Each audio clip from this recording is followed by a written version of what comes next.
شہزاد صاحب یہ ارشاد فرمائیں کہ دین اسلام میں عقیقے کا کیا کنسیپٹ ہے؟ بسم اللہ الرحمن الرحیم۔ عقیقہ کرنا مستحب عمل ہے، چونکہ پیارے آقا علیہ الصلاۃ والسلام نے اپنے صاحبزادے اور اپنی صاحبزادیوں کا بھی عقیقہ فرمایا ہے۔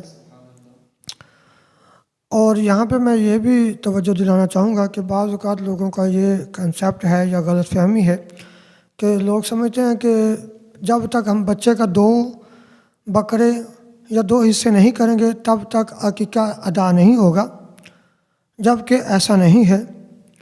یہ ایک مسئلے کی تعبیر کے لیے ہے، وراثت کے مسئلے کی تعبیر کے لیے ہے کہ جس طرح وراثت کے اندر بچے کے 2 حصے ہیں اور بچی کا 1 حصہ ہے، اسی مسئلے کی تعبیر کے لیے یہ ہے کہ عقیقہ کرتے ہوئے بھی بچے کا اگر ہو سکے تو 2 حصے کر دیے جائیں یا 2 بکرے کر دیے جائیں، اور بچی کا 1 حصہ یا 1 بکرا کر دیا جائے۔